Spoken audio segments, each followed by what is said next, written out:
Hello विद्यार्थियों, आप सभी का भौतिक विज्ञान की ऑनलाइन कक्षा में स्वागत है। और आप सब कैसे हैं? बहुत ही इस समय जटिल परिस्थिति है। कोरोना से इस समय पूरा विश्व परेशान है। आप लोग भी सावधान रहिएगा। और अब तो मन यही कर रहा है कि बहुत जल्दी से जल्दी कोरोना से मुक्ति मिले और आप सब विद्यालय आएं और अपना ध्यान रखिएगा। और हम लोग पिछले टॉपिक में कक्षा 11 में दूरी और विस्थापन, गति किसे कहते हैं, यूनिफॉर्म नॉन यूनिफॉर्म मोशन के बारे में डिस्कस किए थे। जो पिछला वाला मेरा वीडियो था, ये मोशन का मेरा दूसरा वीडियो है, यानी गति से संबंधित दूसरा वीडियो है। और आज हम चर्चा करेंगे, उस दिन भी थोड़ी सी बात किए थे चाल यानी स्पीड और वेलोसिटी के बारे में। आज हम आगे डिस्कस करेंगे।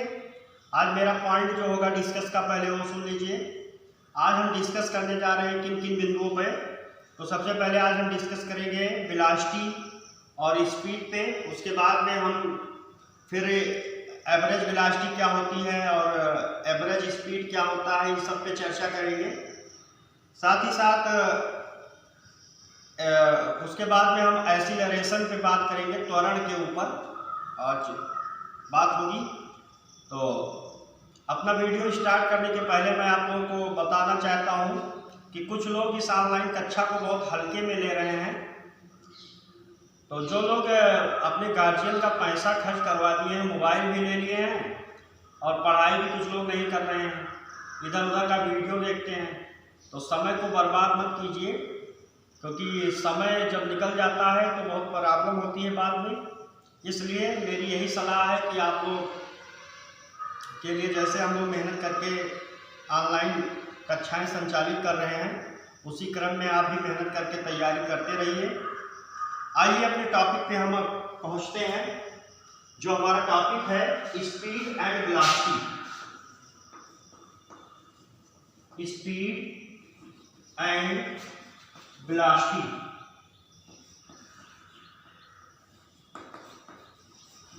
आज का हमारा टॉपिक है चाल और वेग, स्पीड एंड वेलोसिटी। तो देखिए चाल क्या होती है, चाल क्या बताती है। सबसे पहले हम स्पीड के बारे में डिस्कस करेंगे कि व्हाट इज स्पीड। स्पीड क्या है, चाल क्या है। आप चाल, कोई पूछता है, आपने देखा होगा अक्सर लोग कहते हैं कि बहुत तेज चाल से जा रहा है। कोई बाइक वाला गुजरता है, उसकी स्पीड थोड़ा ज्यादा होती है। रोड के किनारे खड़े हुए लोग कहते हैं देखिए बहुत चाल से जा रहे हैं। देखिए इनकी चाल कैसी है। ऐसे ही साधारण बोलचाल भाषा में मान लीजिए कोई पैदल ही जा रहा है और थोड़ा चल रहा है एक्टिंग करके, ऐसे ऐसे करके, तो जब वो चलता है अटक बटक के, तो लोग कहते क्या है कि इसकी चाल देखो। चाल का मतलब होता है किसी भी वस्तु के तीव्रता से, किसी भी वस्तु की तीव्रता जो होती है उसी को हम उसका चाल कहते हैं। यानी चाल जो होती है वो बताती है कि ये वस्तु किस स्थिति में चल रही है, इसके चलने की तीव्रता क्या है, इसकी चाल क्या है। जैसे कहते हैं कि ये बालक जो है गेंद फेंकता है, वहां बोलते हैं कि इतनी चाल से फेंका। तो ये चाल जो होती है ये तीव्रता को प्रदर्शित करती है। अब देखिए, मान लीजिए अभी सपोज करिए कि आपसे कोई कहे, बताए आपसे कोई कि आपसे कोई कहे कि चाल की बात करें और आपसे कोई कहे कि एक कार जा रही है, कार की चाल 72 किलोमीटर प्रति घंटा। जैसे मान लिया कि ये कार है, ये रोड है, ये रोड पे कार जा रही है, कार है, और कार की जो स्पीड है, स्पीड वो 72 किलोमीटर पर आवर है। इट मीन्स, इसका मतलब क्या है, तो इसका मतलब ये है कि कार जो है, कार 72 किलोमीटर की दूरी तय करती है। टाइम इसको कितना लगता है, 1 आवर। 1 घंटे में, ये कार 1 घंटे में 72 किलोमीटर की दूरी तय करती है। इसका मतलब ये है कि ये कार 1 घंटे में 72 किलोमीटर की दूरी ट्रेवल करती है, तय करती है। तो अब चाल को आप बहुत देखिए, यहाँ मात्रक जो इसका होता है, मात्रक क्या है, किलोमीटर प्रति आवर। तो इस स्थिति को देखते हुए चाल को बहुत ही आसानी के साथ आप डिफाइन कर सकते हैं। कैसे आप डिफाइन कर सकते हैं चाल को? मैथमेटिकल फॉर्म में, इसको गणितीय रूप में कैसे आप प्रदर्शित करते हैं? तो आप इसको मैथमेटिकल फॉर्म में ऐसे लिख सकते हैं, गणितीय रूप में चाल बराबर होता है दूरी बटे समय। यानी किसी भी वस्तु के द्वारा तय की गई दूरी और उस दूरी को तय करने में लगे समय के अनुपात को चाल कहते हैं। या इसको अगर हम ऐसे भी बोल सकते हैं, टाइम, एकांत समय में किसी भी वस्तु के द्वारा तय की गई दूरी को चाल कहते हैं। अब देखिए यहाँ पे स्पीड इक्वल टू आपको क्या मिला? स्पीड इक्वल टू हमको मिल गया डिस्टेंस अपॉन टाइम, यानी हमको स्पीड बराबर मिला डिस्टेंस अपॉन टाइम। अब यहाँ पे डिस्टेंस, दूरी का यूनिट क्या होता है? तो दूरी का यूनिट हमने आपको पढ़ाया है। दूरी का यूनिट क्या होता है? बहुत सिंपल है, दूरी का यूनिट होता है मीटर। या आप देखिए यहाँ पे जो मूल मात्रक है उसी को लिखेंगे, तो दूरी का मात्रक मीटर और टाइम का मात्रक, टाइम का यूनिट क्या होता है? तो टाइम का यूनिट होता है सेकंड। तो इसका मात्रक क्या हो जाएगा? मीटर प्रति सेकंड। अब देखिए मीटर को विमा में किससे लिखते हैं? तो मीटर को विमा में यंग से लिखते हैं। समय समय समय समय समय को विमा में किससे लिखते हैं? टाइम को किससे लिखते हैं विमा में? कई बार बताया है आप लोगों को, टाइम को विमा में लिखते हैं टी से। अब ये देखिए टी का पावर नीचे 1 लिखा है, ऊपर यल का पावर 1 लिखा है। ये टी को नीचे से ऊपर लेके जाएंगे तो इसका यूनिट हो जाएगा एल टी का पावर -1, एल टी का पावर -1। तो इसकी विमा क्या आ गई? एल टी का पावर -1। यूनिट क्या होता है? मीटर प्रति सेकंड। तो ये थी आपके चाल की बात। अब देखिए स्पीड 2 टाइप्स, स्पीड जो होती है वो 2 प्रकार की होती है। Speeds are 2 types. ये जो चाल आपकी होती है ये 2 प्रकार की होती है। सबसे पहले हम बात करेंगे एवरेज स्पीड की, एवरेज स्पीड की, इसकी बात करेंगे हम, एवरेज स्पीड की बात करेंगे। तो सबसे पहला है एवरेज स्पीड। एवरेज स्पीड का मतलब माध्य या औसत चाल, माध्य या औसत चाल, average speed. Speed are 2 types. सबसे पहले पॉइंट पे हम बात करने जा रहे हैं एवरेज स्पीड के बारे में कि एवरेज स्पीड क्या होती है, माध्य या औसत चाल क्या होती है। एवरेज स्पीड के बारे में डिस्कस करेंगे। तो देखिए इधर मान लीजिए, सपोज कीजिए कि एक कार है, ये कार, ये मान लीजिए कि कार नहीं है, ये क्या है? एक साइकिल है, एक साइकिल वाला है और साइकिल वाला यहाँ से चल रहा है। ये कौन सा जगह है? ये जगह मान लीजिए, सपोज करिए आपकी, ये साइकिल वाला आपका चल रहा है कटरा से, और ये साइकिल वाला कटरा से चलता है और कटरा से चल के कहाँ पे पहुँच गया? साइकिल वाला कटरा से चल के इकौना पहुँच गया। कहाँ पे पहुँच गया? इकौना में पहुँच गया। अब साइकिल वाला कटरा से इकौना तक आता है। कटरा से इकौना की कुल दूरी जो है ये मान लीजिए कि 8 किलोमीटर है। कटरा से इकौना की दूरी 8 किलोमीटर है। अब इस साइकिल वाले को ये दूरी ट्रेवल करने में जो समय लगता है, समय कितना लगता है? समय मान लीजिए कि 1 आवर, 1 घंटे का समय लगता है। 1 घंटा लग गया 8 किलोमीटर की दूरी तय करने में। अब कह रहा है कि इसका औसत चाल ज्ञात कीजिए। तो जो एवरेज चाल होती है या औसत यानी माध्य या औसत चाल जो होती है, एवरेज स्पीड जो होती है, उसको कैसे लिखते हैं? तो उसको ऐसे बी के ऊपर बार लगा देते हैं। और औसत चाल जो होती है इसका सूत्र होता है कुल दूरी बटे कुल समय, कुल दूरी बटे कुल समय। तो ये आपका हो गया। आप बता देंगे कि कुल कितनी दूरी तय की? 8 किलोमीटर की। समय कितना लगा? 1 आवर लगा। तो ये एवरेज उसका निकल आएगा। ये आप निकाल सकते हैं कि वो व्यक्ति, बंदा जो था साइकिल चलाने वाला, मान लीजिए कि साइकिल आप ही चला रहे थे या कोई चला रहा था, तो जो साइकिल चलाने वाला बंदा है, उस बंदे ने, आप ये भी निकाल सकते हैं कि 1 मिनट में कितनी दूरी तय की, 1 सेकंड में। इसको आप चेंज करते चले जाएंगे, यूनिट्स को, मात्रक को आप चेंज करते जाएंगे, MGS CGS जैसे जैसे आप चेंज करते जाएंगे उसी अकॉर्डिंग आपको वैल्यू मिलती चली जाएगी। तो ये आपका था औसत चाल। अब औसत चाल के बाद में ताड़ छड़ित चाल की बात होती है, तो उसकी अब हम डिस्कस करेंगे। दूसरे नंबर पे क्या है,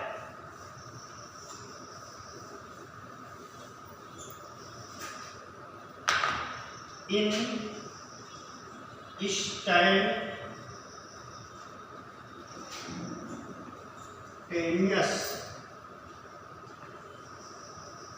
स्पीड, ये 2 नंबर है। ताक्षणिक चाल, अब इसके बारे में हम बात करने जा रहे हैं। ये क्या होती है, अभी तक तो एवरेज स्पीड के बारे में हमने बात की कि कुल दूरी बटे कुल समय। देखिए ये क्या होती है, यदि किसी वस्तु की औसत चाल को, मान लीजिए कि कोई वस्तु है और ये क्या है कि यहाँ पे एक क्या करा हुआ है, यहाँ पे एक बाइक DI ये बाइक है यहाँ पे, और यहाँ से बाइक चलती है और यहाँ पे आती है। ये आपका है BLP का मतलब बलरामपुर आपका है, और ये आपका IK इकौना है। अब बलरामपुर से इकौना के बीच की जो दूरी है वो 25 किलोमीटर है। कितनी है, 25 किलोमीटर टोटल दूरी है, 25 किलोमीटर। तो जब ये टोटल दूरी आपकी 25 किलोमीटर है, अब यहाँ पे मान लीजिए कि यहाँ बीच में कोई चौराहा है, यहाँ से इतनी दूरी ये है 10 किलोमीटर, यहाँ पे फिर कोई है, यहाँ पे इतनी दूरी जो है ये है 5 किलोमीटर, फिर यहाँ से कोई है, ऐसे ये छोटे छोटे पार्ट में इसको दूरियों को परिवर्तित कर दिया। आप देखेंगे तो देखिए ये होता क्या है, यदि किसी वस्तु की औसत चाल बहुत छोटे समय अंतराल के लिए ज्ञात की जाए तो वस्तु की यह चाल, और देखिए यदि किसी वस्तु की जो औसत चाल होती है वो छोटे समय के लिए, अब यहाँ पे मान लीजिए कि इतने समय में बीच में इतने, मान लीजिए कि यहाँ से यहाँ तक बलरामपुर तक इसको आने में टोटल बलरामपुर से और इकौना आने में 2 घंटे लग रहे हैं। कितना टाइम लग रहा है, 2 घंटा लग रहा है। बाइक वाला बहुत स्लो आ रहा है। अब अगर मान लीजिए कि छोटे समय में, यानी 5 मिनट में, 10 मिनट में, 2 मिनट में, छोटे समय में अगर वस्तु की चाल हमको ज्ञात करनी है, यानी बाइक वाले की चाल ज्ञात करनी है, तो इसकी चाल को हम ताक्षणिक चाल कहेंगे। तो ताक्षणिक चाल बराबर क्या होता है, इसका गणितीय जो रूप होता है, मैथमेटिकल फॉर्म होता है, गणितीय रूप। तो इसका गणितीय रूप क्या होता है, इसका गणितीय रूप भी बराबर होता है delta t times to zero,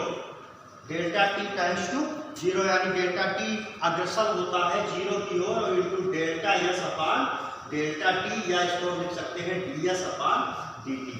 यानी किसी भी वस्तु की औसत चाल को जब बहुत छोटे समय अंतराल के लिए ज्ञात करते हैं तो उसकी जो औसत चाल होती है वो क्या कहलाती है, ताक्षणिक। जैसे यहाँ पे छोटे समय के लिए 2 सेकंड में, 3 सेकंड में, 4 सेकंड में, 10 सेकंड, 2 मिनट में, 3 मिनट में, 4 मिनट में, 4 मिनट उसकी चाल कितनी थी, इतने मिनट में उसकी चाल कितनी थी। तो छोटे समय अंतराल के लिए जब औसत चाल आप ज्ञात करेंगे तो वही औसत चाल आपकी ताक्षणिक स्पीड कहलाएगी। अब आते हैं, हम डिस्कस करने जा रहे हैं वेलोसिटी के ऊपर।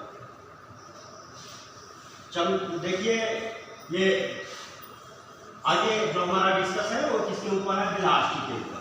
तो वेलोसिटी क्या होता है, इस पर हम डिस्कस करेंगे।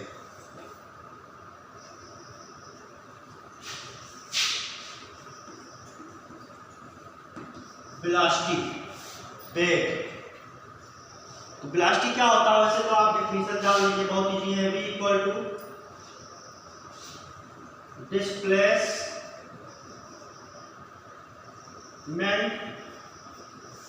Upon time. Velocity equal to displacement upon time. तो वेलोसिटी, तो देखिए वेलोसिटी की परिभाषा हम देंगे, एकांक समय में विस्थापन को, एकांक समय में किसी वस्तु के विस्थापन को, यानी किसी गतिमान वस्तु के विस्थापन को हम वेग कहते हैं। एकांक समय में, टाइम एकांक समय में अगर ये टाइम 1 हो जाए तो v equal to displacement, velocity equal to displacement. तो आप क्या बोलेंगे, एकांक समय में किसी गतिमान वस्तु के विस्थापन को वेग कहते हैं। अब इसकी भी यूनिट क्या हो जाएगी, डिस्प्लेसमेंट, विस्थापन भी एक प्रकार की दूरी है। दूरी का मात्रक मीटर, नीचे टाइम, समय का मात्रक सेकंड, दूरी में मीटर, दिमाग को किससे लिखेंगे, किससे लिखेंगे? दूरी में l, समय में किससे लिखेंगे? t। ये t जब ऊपर जाएगा t पावर -1, यानी इसकी भी अगर विमा की बात करेंगे तो वही है t पावर -1। जो विमा स्पीड की होती थी वही विमा वेलोसिटी की भी। विमाएं दोनों की सेम, मात्रक दोनों के सेम, लेकिन अंतर बहुत बड़ा, बहुत ही बड़ा अंतर है इन दोनों में। क्या अंतर है अभी आगे हम बात करेंगे जब स्केलर और वेक्टर क्वांटिटी के बारे में। तो जब स्केलर और वेक्टर क्वांटिटी के बारे में हम चर्चा करेंगे, डिस्कस करेंगे, तो वहाँ पे क्लियर हो जाएगा कि चाल और वेग में क्या अंतर है। अभी तो आपको ऐसे लग रहा है कि जो चाल वही वेग, नहीं, ऐसा नहीं है, बहुत बड़ा अंतर है। जब स्केलर वेक्टर के बारे में हम बात करेंगे तो एक वेक्टर निकलेगा, दूसरा स्केलर निकलेगा, लेकिन इसकी डिस्कस अभी इस वीडियो में नहीं होगी, आगे होगी। तो आप इसके बाद में हम बात करेंगे। देखिए वेलोसिटी आपकी दो प्रकार की होती है, एक यूनिफॉर्म वेलोसिटी और दूसरी क्या होती है? नॉन यूनिफॉर्म या वेरिएबल वेलोसिटी। तो सबसे पहले हम बात करने जा रहे हैं यूनिफॉर्म वेलोसिटी। तो यूनिफॉर्म वेलोसिटी क्या होती है? यूनिफॉर्म वेलोसिटी के बारे में डिस्कस करेंगे। यूनिफॉर्म वेलोसिटी है क्या? यूनिफॉर्म का शब्द आप बहुत दिन से परिचित हैं, बहुत पहले से जानते हैं कि यूनिफॉर्म क्या होता है। यूनिफॉर्म का मतलब एक समान।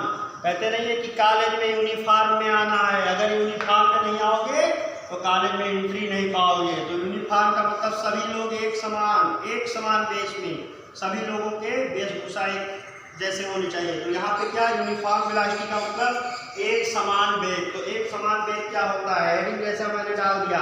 तो एक समान वेग क्या होता है? यदि किसी वस्तु का विस्थापन, देखिए यदि किसी वस्तु का विस्थापन समान समय अंतराल में समान हो तो उसका जो वेग होगा वो यूनिफॉर्म होगा, उसकी वेलोसिटी यूनिफॉर्म होगी। कैसे?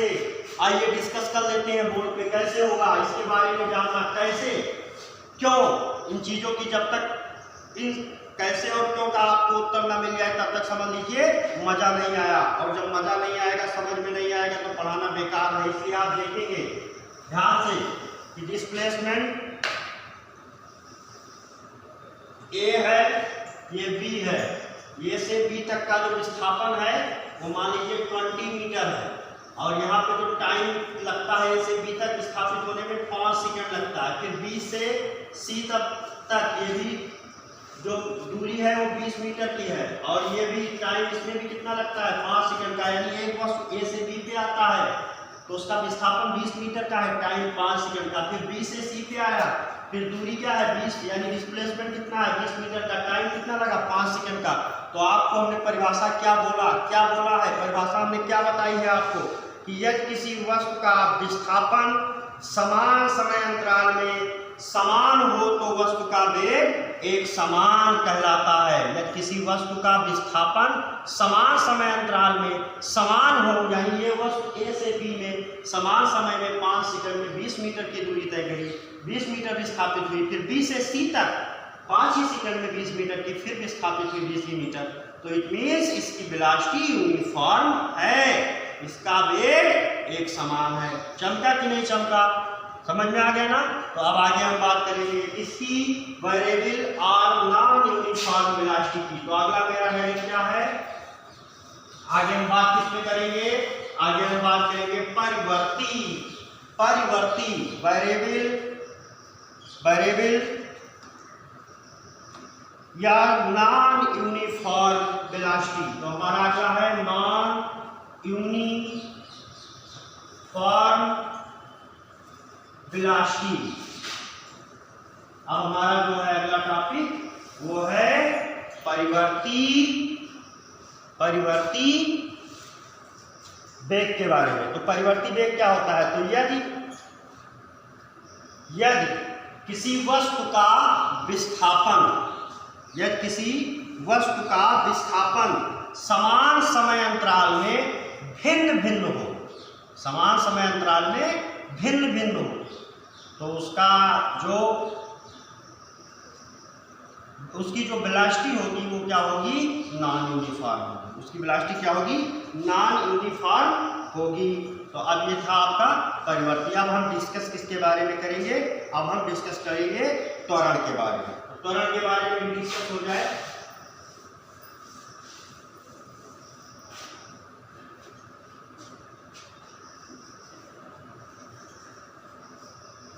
Acceleration.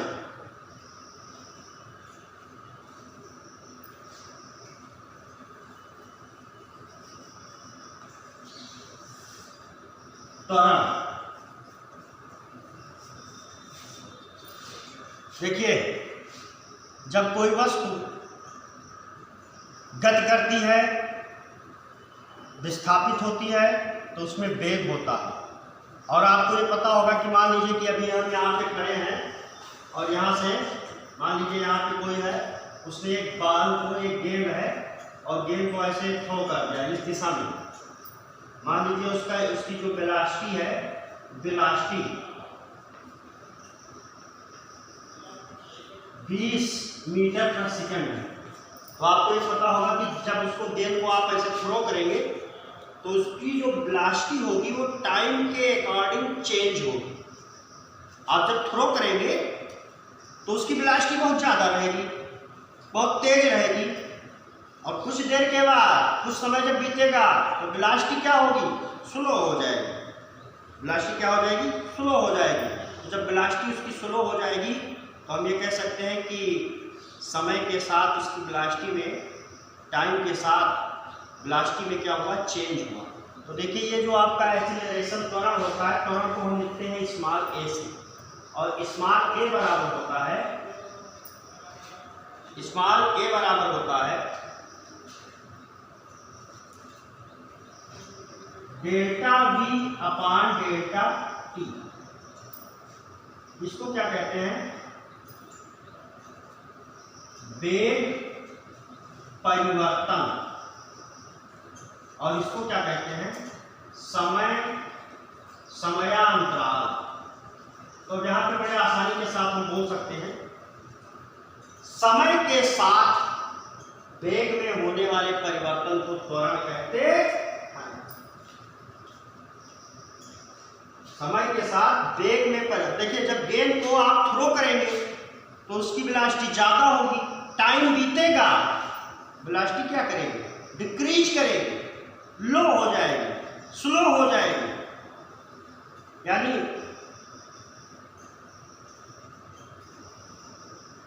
Change in velocity, change in velocity